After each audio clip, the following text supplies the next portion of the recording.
Good morning. Good morning, everyone.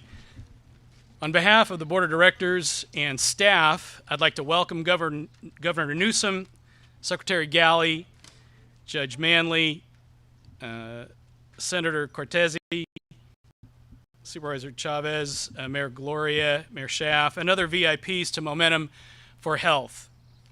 Momentum is honored to host this important announcement by Governor Newsom. We are at Crossroads Village, residential village, Momentum's flagship residential treatment program. Since the 1980s, adults have come here to find their path to recovery in a supportive community environment. People come to Crossroads when they need time to find their way to independence. Clients typically stay for anywhere between 3 to 12 months while they live in private dorms, share meals, and attend groups and therapeutic activities together. Case managers work closely with every client to design a custom treatment plan according to their individual goals, and they and the rest of the care team of counselors, nurses, clinicians, doctors work together to help each client build skills to achieve their personal recovery goals. Some of the activities clients enjoyed include art therapy, gardening, yoga, and other creative programming. I am very proud to be the CEO of Momentum for Health. My name is David Mineta. Next door to us is a 16-bed crisis residential program where community members who are experiencing a mental health crisis can come for a shorter stay of 19 to 90 days, stabilize, and then return to a lower level of care.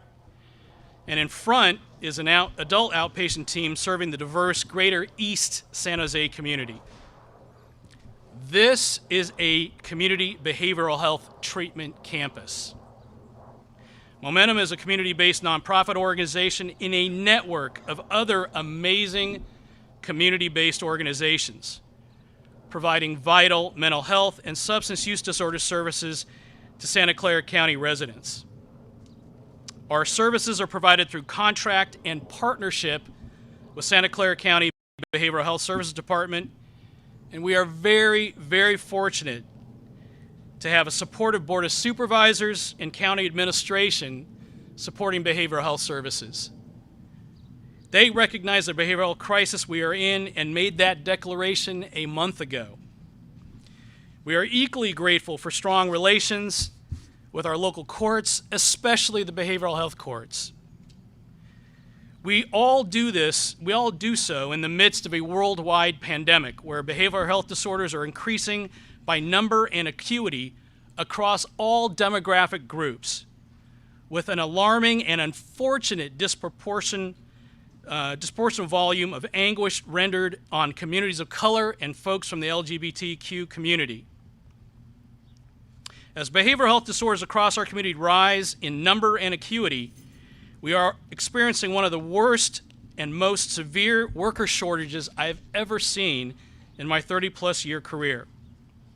As with other allied healthcare staff, our behavioral health workforce has worked tirelessly through the entire course of the pandemic to keep our doors open, to keep our life-saving services going.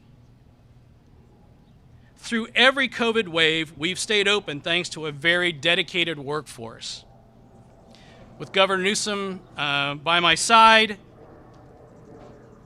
today is also Worker Appreciation Day here at Momentum. And I want to thank our case managers, our clinicians, our nurses, our MDs, our managers, our IT staff, our admins, benefits staff, and all our workers for their heroism and grit to keep services open. Finally, I would say how grateful we are for the governor's support of behavioral health services to our community's most vulnerable. Previously, I worked for a White House that focused on these very issues. Creative and committed executive leadership, as we are witnessing today by the presence of Governor Newsom, in partnership with the courts, counties, cities, and neighborhoods block by block, is the only way we can close long-standing pernicious behavioral health disparities. Thank you, Governor Newsom, for coming to San Jose and to Momentum.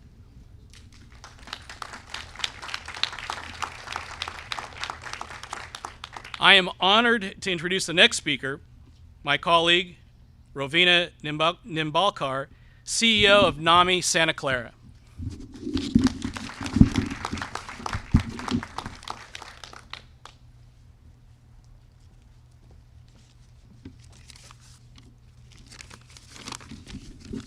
Thank you so much, Dave. Good morning, everyone. I'm Rovina Nimbalkar, and I'm the Executive Director at NAMI Santa Clara County. I speak on behalf of individuals and families with a mental health diagnosis. NAMI supports these individuals and families through education, advocacy, support, and resources. Individuals living with a serious mental illness continue to harm regardless of multiple outreach attempts by our outpatient system. Without some level of intervention, they will end up in jail, in prison, homeless, or dead.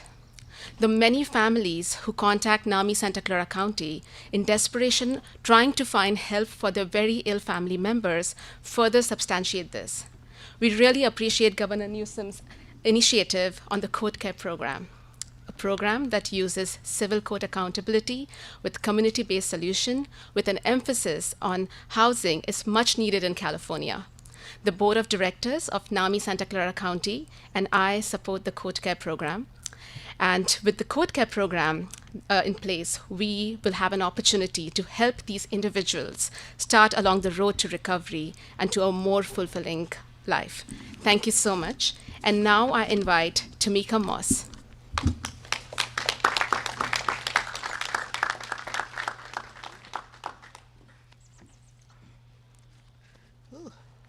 Good morning.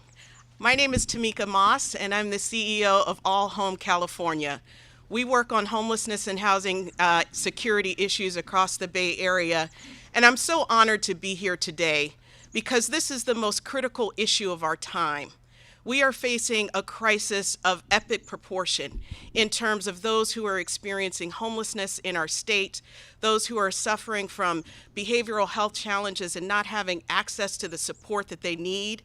This kind of innovative solution that Governor Newsom is introducing today is exactly the kind of comprehensive support services and approaches that we need to be amplifying across our state. And I am so honored as a provider, as an advocate, someone who's been working in vulnerable communities for more than 25 years in the Bay Area, and having an opportunity to work with Governor Newsom when he was the mayor of San Francisco on a very similar initiative to really intervene before someone has to interact with the criminal justice system. People deserve dignity, they deserve support, and they deserve care. And this is what this initiative is providing. We must also recognize that the fastest solution to homelessness is housing. And being able to combine behavioral health support with housing is a critical component of success in our communities. And I am so honored to be a part of this conversation today, but also working with everyone in our ecosystem, our courts, our community health providers, our mayors, our legislators. Everyone has a role to play in the success of bringing all of our neighbors indoors. And I'm honored to be here today and supporting this important initiative. And it is my pleasure to introduce Mayor Gloria. Thank you.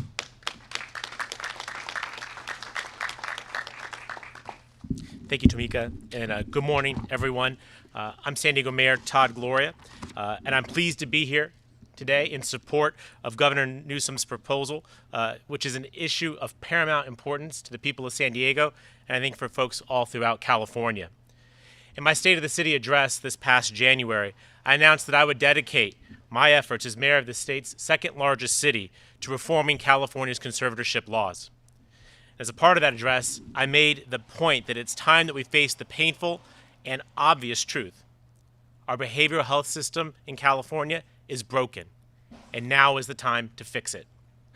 For far too long, government at every level has allowed individuals who struggle with mental illness and addiction to languish untreated on our streets, cycling between our jails and emergency rooms with little hope of ever getting the care that they truly and desperately need. Over the last several years, cities like mine have seen a tremendous amount of investment from the state of California to create more housing, more shelter beds, more services to address homelessness. but the public doesn't see progress on these streets. In fact, some would say that it looks worse than it has ever looked, and I agree. The truth of the matter is that if we want to get serious about meaningfully addressing our homelessness crisis, we have to have effective tools to deal with the behavioral health issues that we see all around us in every corner of our state. Governor Newsom's Care Court proposal is a major step forward. It will provide individuals who are struggling with behavioral health issues a pathway to housing and health services that they need. And it will provide those who encounter these individuals a real way to get them the help that they need. While Care Court is not conservatorship, it could eventually lead to conservatorship. And the aim of Care Court is to reach people at an earlier stage, before they deteriorate over repeated crises, which is the only way so many of our folks can gain access to the housing and services they truly need right now. We can't afford to wait that long for interventions that can turn around and save lives. And we cannot continue to invest billions of public dollars in a process that requires someone to go through that kind of crisis before we're willing to acknowledge that they need help. Last year, in the city of San Diego, our city's paramedics, firefighters, and police officers spent nearly 400 service hours every day responding to behavioral health emergency calls from people in crisis. Care Court will give my city the tools to ensure that people struggling with these behavioral health issues are prioritized to receive the services and housing that will keep them out of the emergency room system, off the streets, and on a path to a much better life. I'm committed today to working with our governor, with state legislators, my fellow mayors, such as the Big City Mayors Association, which you'll hear from in a moment, as well as local partners at all levels of government, to build a diverse and strong coalition to support Care Court and to implement it quickly, because that's what Californians want us to do. I want to thank the governor for his leadership on this matter and for taking this bold step today to build a better behavioral health system for all of us. Thank you. And with that, I would travel more than 500 miles to introduce the mayor of Oakland, the chair of the Big City Mayors Group in California, and a member of the Governor's Homelessness Council, my friend, Mayor Libby Schaaf.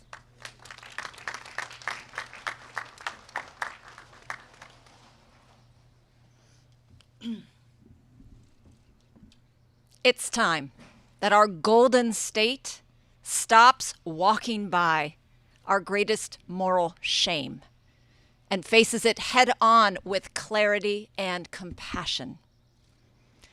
I am here today to support the Care Court proposal as the bold change that California needs right now.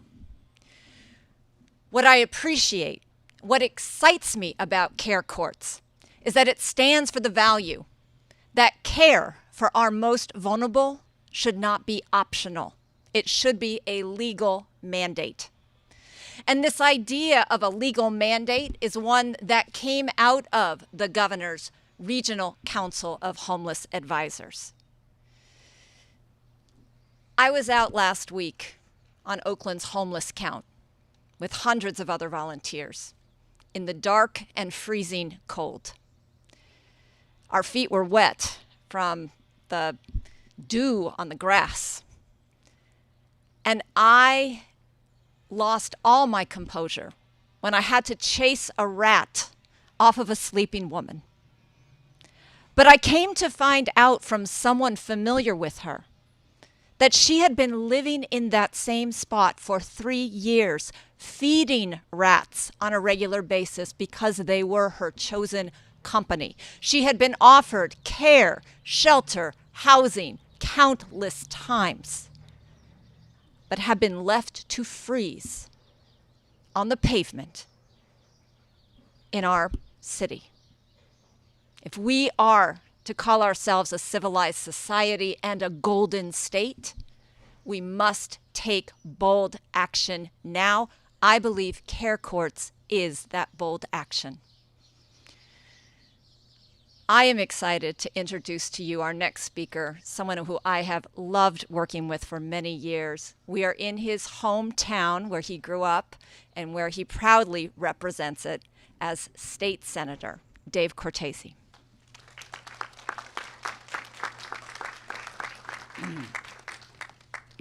Well, thank you, Mayor Schaaf. Thank you, Governor, for what you're doing today with this announcement.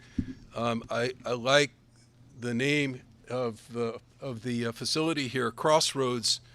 McKee and White, truly all my life has been a crossroads for me. And I think this program is going to be a crossroads for all of us in terms of how we deal with mental health, with behavioral health issues.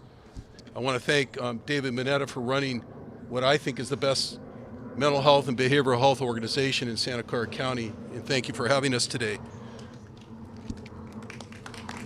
Thank you.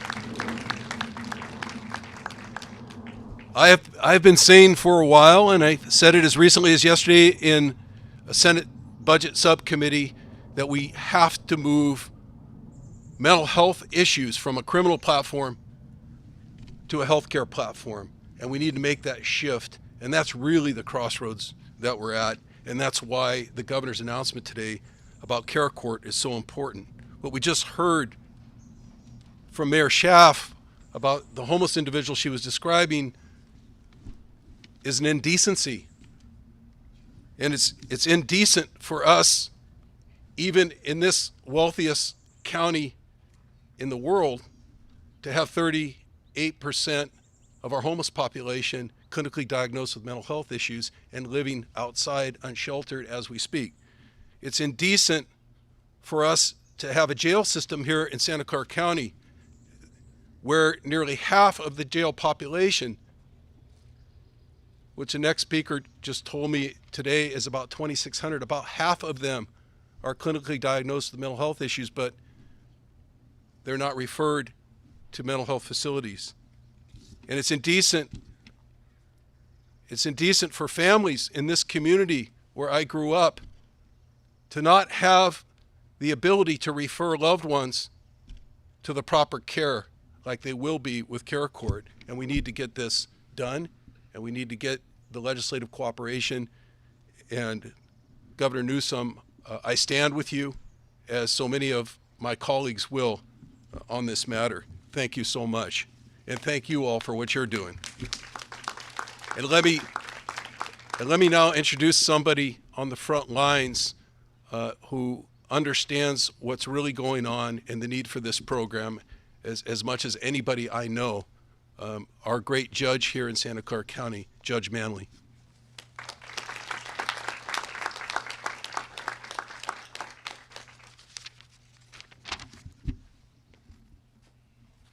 Thank you, Senator Cortese, and good afternoon. As a Superior Court judge, I preside over a very large program for the mentally ill, particularly for those who are most challenged and who spend far too much time in our jail, if not in prison. We need to stop trying to fix a failed system that is rapidly, in my view, from what I see every day, moving us back to where we were 100 years ago, where the answer for the mentally ill was simply to incarcerate them, put them in a hospital, and keep them there forever until they died.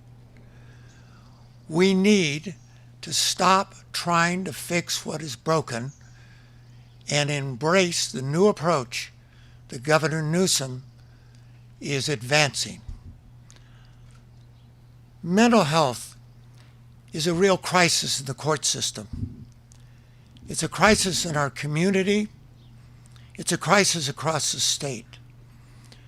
I am pleased to say that in our county, our Board of Supervisors has declared mental illness and substance abuse as a crisis and has made the same commitment that our governor has made to do something about it now.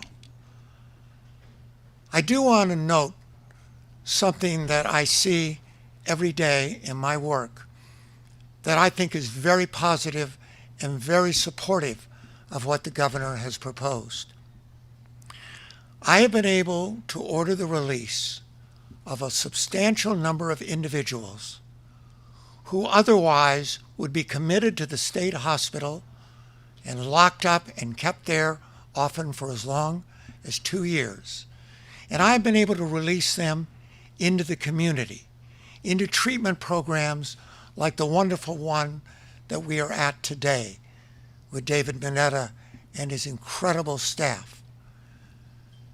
And the amazing thing to me is, despite all the criticism, these individuals are succeeding. We have a substantial number of graduates. We have diverted people who otherwise must be sent to the state hospital under state law, and we've done it successfully. Most importantly to me is not only that they've restored their lives, but they're not committing new crimes. And that's what we have to remember, that this program is offering us something that judges really, in my personal view, have not had before. We need alternatives. We are tied down by statutes that direct us as to what we must do in certain cases. Those statutes really have not been changed in years and years and years. We need a fresh approach, and that's what the governor is offering us. The expansion of community treatment, funding for housing for the mentally ill, is going to make an incredible difference, in my view.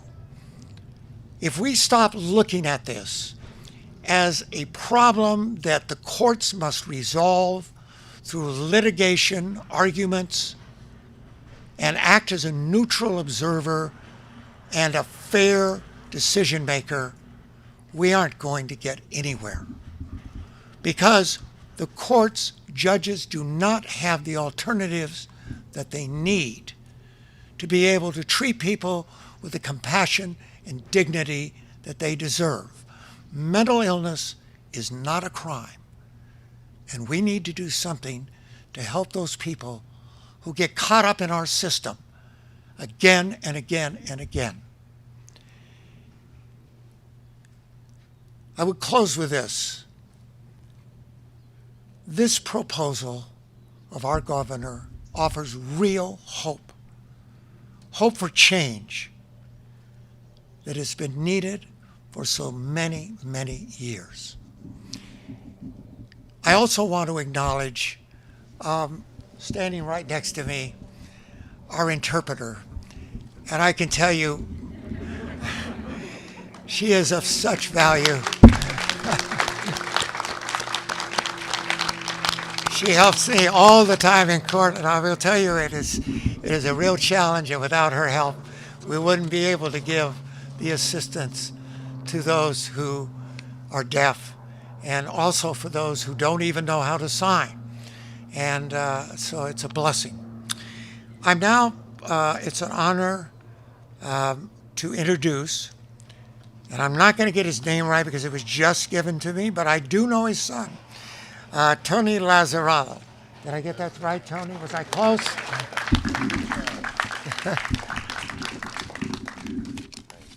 Thank you, Tony. It's Lazzarino. But I have to say, Judge Manley is an incredible blessing to our family. We wouldn't want our son to go anywhere but his court. And NAMI has just been incredible, an organization, also in the 20 years that we've been in the system. And Momentum, Crossroads here, our wife and I thank God every day for this place, the way the care has come to our son, and we're so grateful. And I'm really glad to see what's going on here. It's just an incredible blessing knowing that NAMI's involved, Judge Manley's involved, Momentum's involved to help the governor do things that can just improve the system for mental illness. There's a lot of bad things that we've seen over the 20 years with our son. And to know that there's these organizations that really understand and are right, I couldn't ask for more. So thank you. And I'd like to introduce Dr. Ghaly.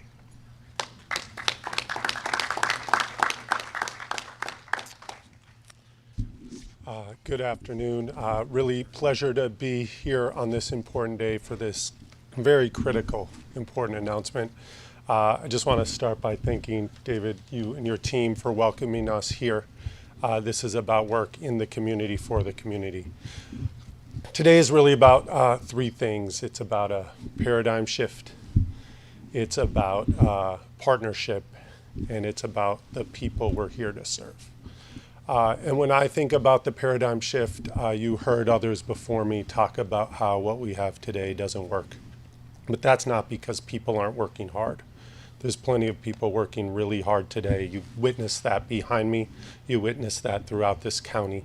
The leaders at the county, their providers, all across this great state, the city partnerships, there's a lot of them. But as Judge Manley, you said, we have to unlock a set of different tools, and today that paradigm shift starts. That paradigm shift starts with taking this upstream. Why do we have to wait so long for people to be so sick, the sickest of the sick, on the streets, in our jails, in our hospitals, decompensated? We can do better. As you said, Mayor Schaaf, we can and must do better. That care and that compassion must be the California way. That paradigm shift is about looking to the courts, not the criminal courts, but that civil court, to really hold all of us accountable to serve the people that are suffering every single day.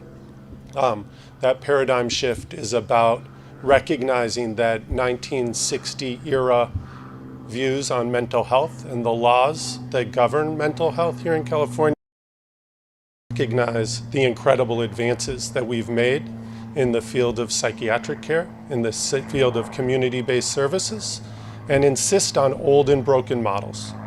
How do we move forward and do things like we've never done before?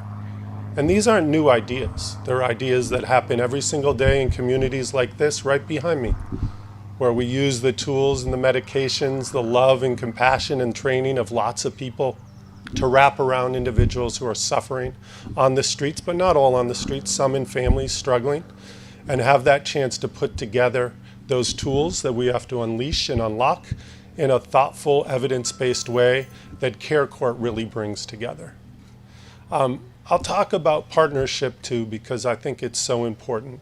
Today is about unveiling a framework that starts with a lot of conversations. We've started them already, and we look forward to having many, many more. Partnership with people with lived experience, those who experience the tragedy of the systems that we're trying to change, those individuals who have family members who are living with serious mental illness, as we try to restore that illness to health. And those partnerships are going to matter. Our disability rights communities, our county partners, our city partners, our clinic providers, just like here, our legislative partners, all of the above. NAMI, I'm really happy to see you here. The partnership that we have with family members can be strengthened through the conversations in the weeks and months to come as we take this framework and make it something that works for more Californians. And I'll talk now about the people, and the people are why we're here. Too often we see people, as Mayor Schaaf said, that we pass by. We don't know what to do. We don't know how to serve them. We want to, many of us, but we just don't know how, and we wonder in puzzlement how we can announce initiative after initiative, yet they don't see the changes Mayor Gloria identified that we want to see. And those people, loved ones, family members, people that I've had the privilege of working for and with, this idea that Care Court allows us to have a whole set of new varieties of people who can refer that individual into this Care Court process. And once referred in, whether that comes through a family member, a first responder, a community member, a clinician at a hospital or a clinic, and found through an evaluation at the courts, through the Care Court model, to be eligible for the Care Court program, then we develop a plan. This plan isn't new and fancy. It really just brings together what I like to think is the 1-2 punch of clinical services with a focus on medications, as well as a housing plan. And when you put those things together, I often listen. The clinicians tell me we don't have enough housing. The housing folks tell us we don't have enough clinical care. We're going to hold ourselves accountable to deliver all of that together in a comprehensive package. That individual will have court representation as well. And a new idea, really stolen, taken, borrowed from the disability rights community around a supporter.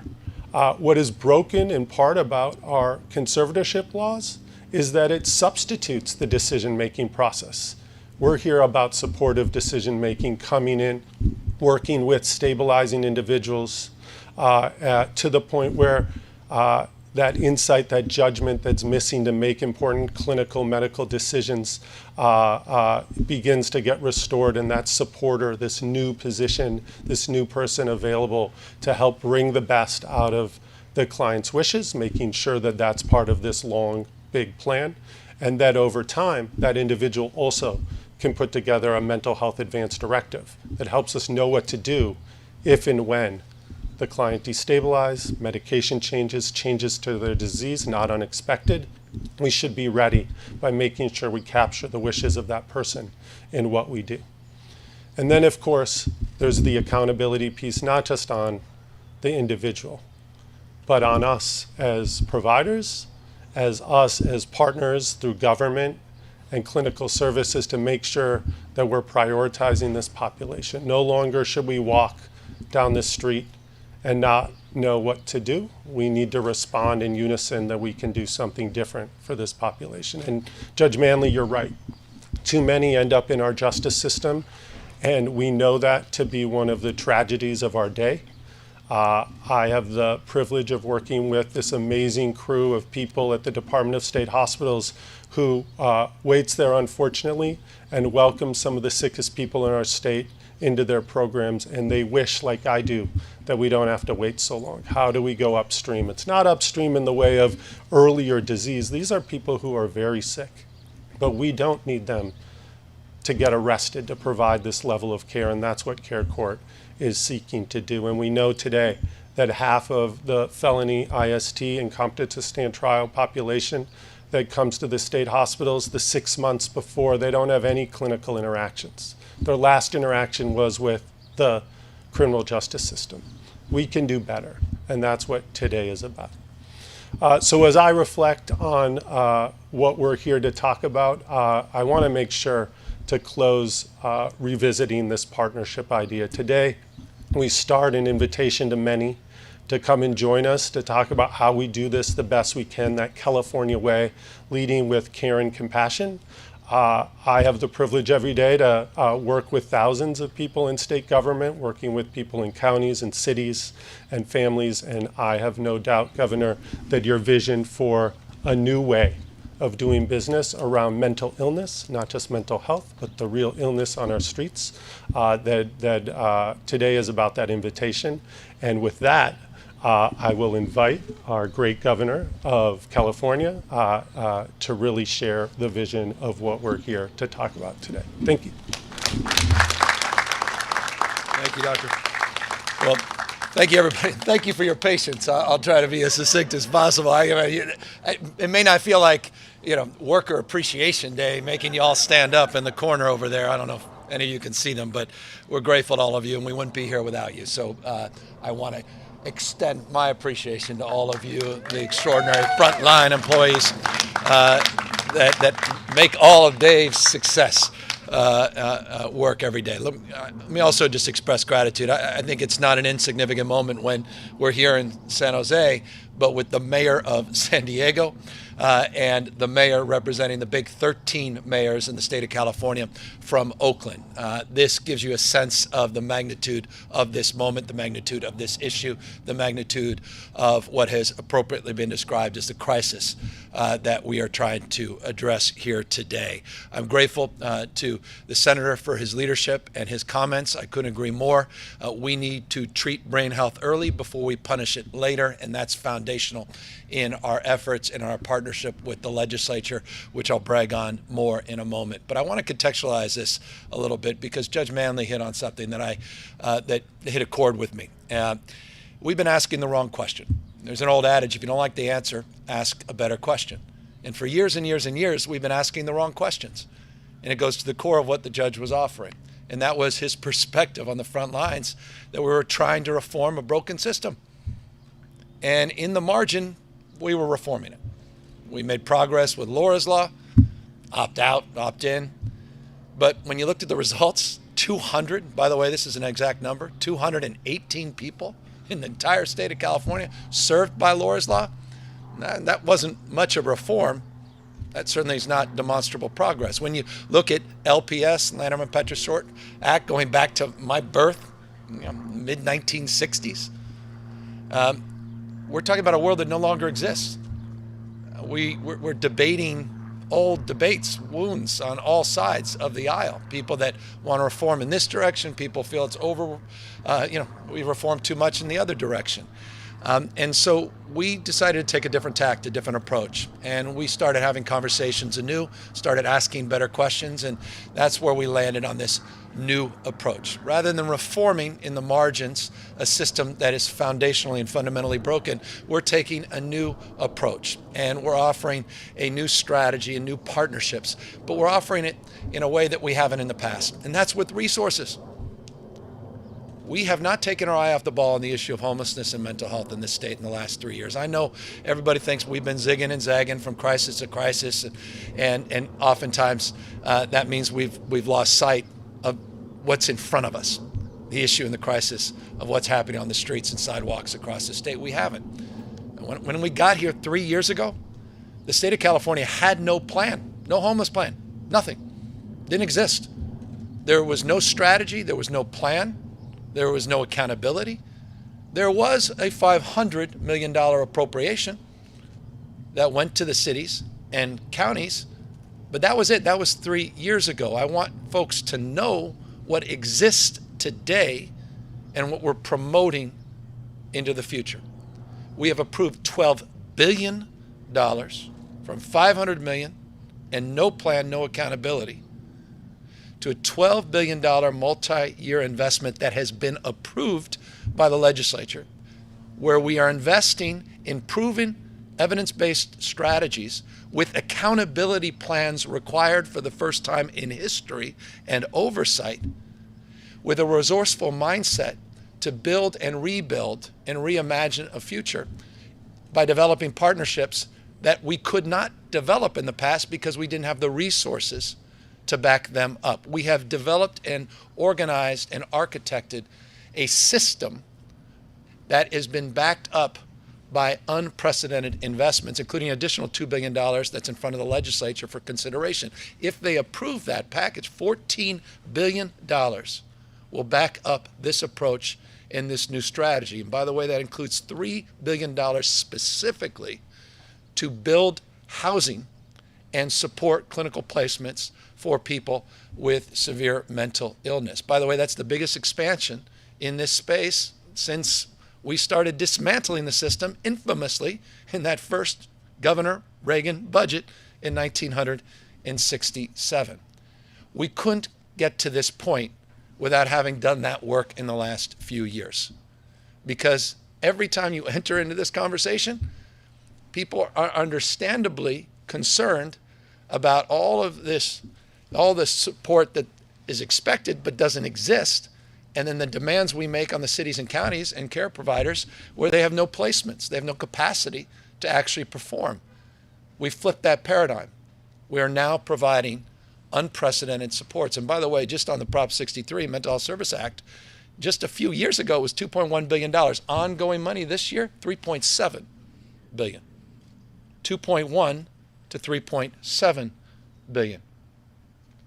We're not only putting the money, as I noted, in that $14 billion broad package, but we put, and you heard Dr. Ghaly reference IST, we put $650 million of additional money just in the IST program this year. That's in front of the legislature for consideration to start to address the gaps in that space. We put $4 billion approved, thank you, Senator, thank you, now Mayor, then former legislator, Gloria, advancing $4 billion to provide comprehensive services, screening, and support for all of our kids, 0 to 26 in this state.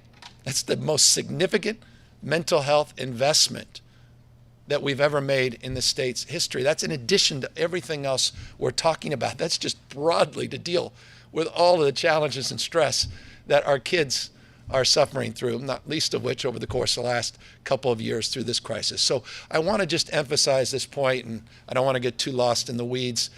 We've put out these details into the public, but I want folks to know we are taking a new strategy, taking accountability across the spectrum. And it's not just, as the doctor said, Ghaly, it's not just for individuals, it's also for the system. We got to deliver.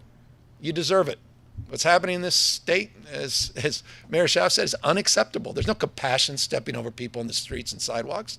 There's no compassion in reading about someone losing their life under 280 in an encampment. There's no compassion in that. I mean, we could hold hands, have a candlelight vigil, talk about the way the world should be, or we could take some damn responsibility to implement our ideals. And that's what we're doing differently here. And that's what we're advancing differently here today. In this care court, it's going to be stubborn. We got work to do. We got to get approved by the legislature. We want to move this in the next couple months.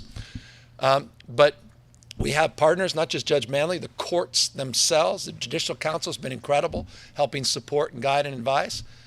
This framework in the disability community of not being substituted in the treatment, but being supportive is profoundly important. And that's why we have a lot of leaders in the disability rights community that says, all right, I'm open to what you're doing in a way in the past where I may not have been. And that's exciting. Care plans, support, community-based organizations supporting those care plans, counties supporting those efforts, real accountability. And as Todd said, in the back end, if that accountability doesn't go into effect, we have the ability to now move people on the back end with a presumption through the more traditional mechanisms to get people the help that they deserve. Those that, again, are on the psychiatric, are dealing with psychotic disorder or schizophrenia spectrum, folks that just simply can't help themselves. We know, and I'll close on this, we know the magnitude of this. And I want you to know what those dollars represent, because we can sometimes get confused, billions of dollars, and what does it mean? If the budget's approved this year, we will have support specifically for 33,000 new beds and placements, clinically supported new beds and placements, 33,000 in this state. That's not insignificant. That's without, again, any precedent in California's history. So, again, we're putting everything we can into this. We recognize what you see every single day. It's unacceptable. And we recognize our responsibility, our moral responsibility. And Tony, thank you. I got 4 kids. I can't imagine how hard this is. And, we just met with some parents. I mean, for the grace of God, go every single one of us. And it breaks your heart. I mean, your life just torn asunder because you're desperately trying to reach someone you love, and you watch them suffer, and you watch a system that consistently lets you down and lets them down. And so, yeah, this is about accountability, but it is, as we said, about compassion, and it's about recognizing the human condition. And that's why I appreciated what Dr. Ghaly said. This is the California way. We're coming up with a completely new paradigm. It's a new approach, different pathway, and it's consistent with our values, but it also, I think, is consistent with the urgency of this moment, which is the accountability that will drive this plan and we believe produce real results. So that's broad strokes where we are. We got hard work to do in the next few weeks. Working with the legislature, we'd like to get this done with the budget, and that's where I think it belongs. We would put real resources in so that we're not debating things in isolation. We want both to go hand in hand. And that means moving this quite literally over the course of the next number of weeks, working with legislative leaders, and then driving these reforms in a way where we can hit the ground running by the end of this calendar year and really start seeing results all across our great state. So with that, again, I'm grateful to all the remarkable leaders that are here and been so supportive of this effort. And I'm grateful again to a workforce that needs to be supported as well and nourished and developed, that is also foundational in terms of our efforts to make real what we're promoting here today. So with that, we're here, of course, to answer any questions that you may have.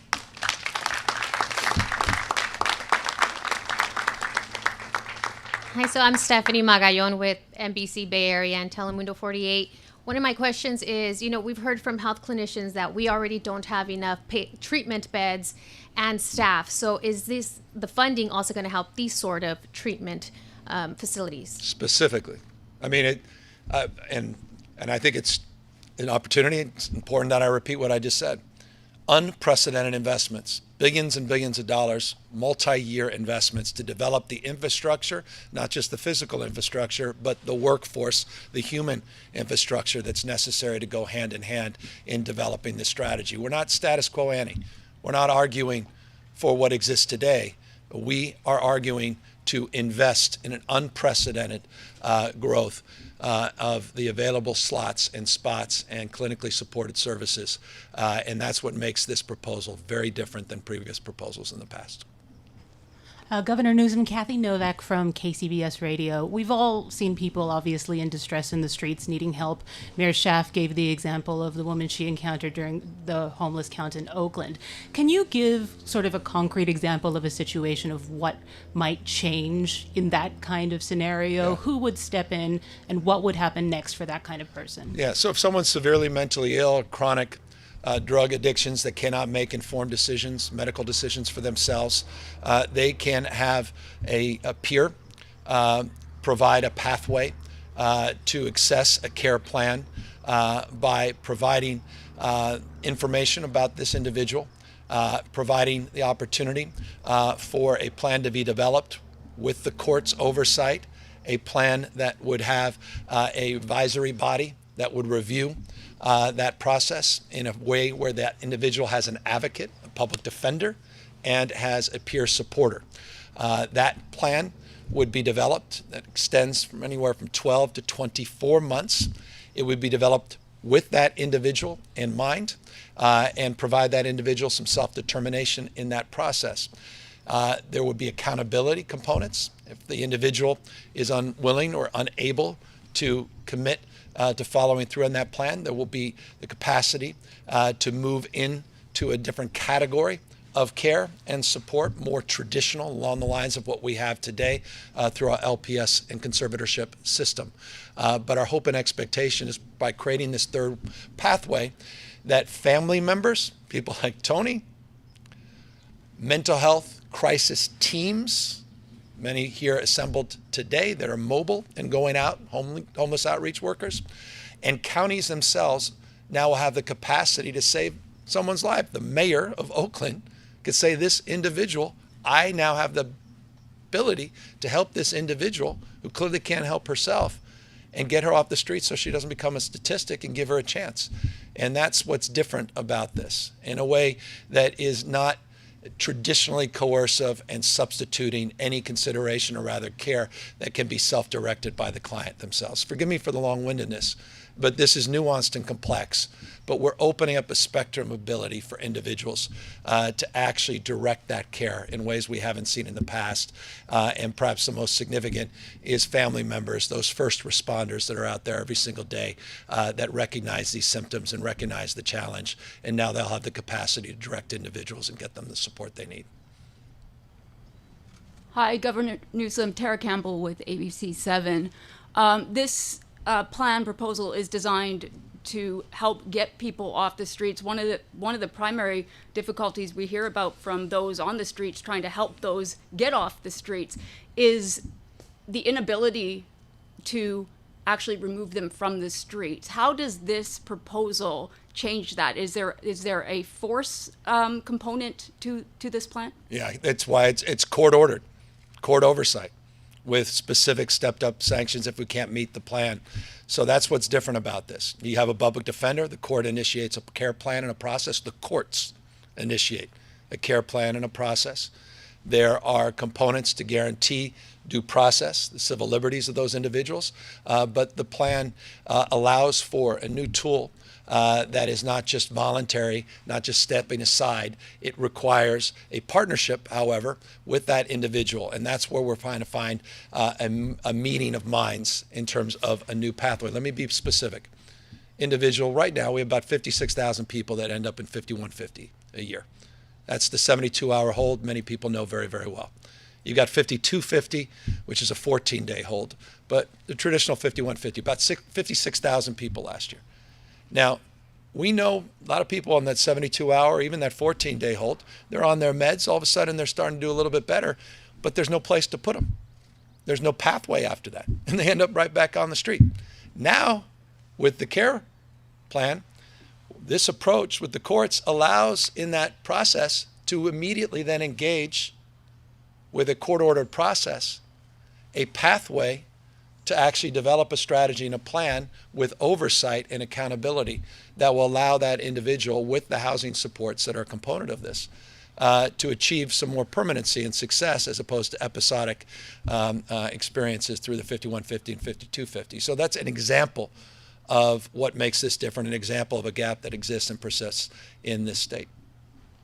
Just a quick follow-up. So if these people aren't in the system already, will that require that law enforcement goes out to these people? This is family members, first responders, community-led teams, counties, the health system.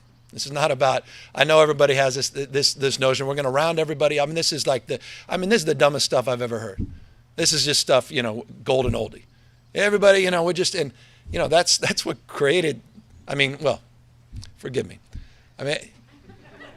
But it's true, right? The largest mental health institution in the United States is the LA County Jail, all right? Come on, we're as dumb as we want to be, spending exponentially more with no real results. And so this is a completely different approach. So please, I want to get out. This is not just cops going out there arresting folks and then throwing away the key and saying, you have no rights, and we're substituting every damn decision making. This is a completely new strategy. And so I hope, and I hope that it creates a space for a different conversation than we've had in the past. Because it's that old paradigm, as Judge Manley was saying, we're trying to fix a broken system where people just go in their camps immediately and no progress is actually produced. And as I noted, LPS, I think we're about 70, if you add up temporary and permanent last year, about 7,300 people are served. Not overwhelming, 218 just in the Laura's Law. We have scale of a problem, and it's going to require a different scale of approach and a new mindset in terms of how we approach it. And again, that's what Care Court is offering. Well, we have one more. All right. I'm not used to just two questions. There are a few elected officials very happy about this. Anyone else? So that is it. All right. Well, again, and Dr. Ghaly, you want to clean up on anything? I know he's going to walk away saying, on that last question. Judge, anyone else? I'd be remiss. Anyone else have any? Tamika, thank you for, again, your great work on this. If anyone needs Spanish, I can do a little bit in Spanish. Let's have the mayor clean up in Spanish. And I'll defer to my chair, the big 13 mayors. You'll do it privately. Well, with that, again, look, I don't want to overpromise. I don't want to overpromote, but I'm not going to underpromise. We worked hard last couple of years to get to this point. A lot of thinking has gone into this, some of the best and brightest minds that we can source. We've done deep analysis of what's working, what's not working in our care system. We recognize the urgency in the crisis. We're putting $500 million up to deal with encampments in this state. There was not $1 2 years ago to help clean up encampments. But they're resolution grants to compassionately get people off the streets.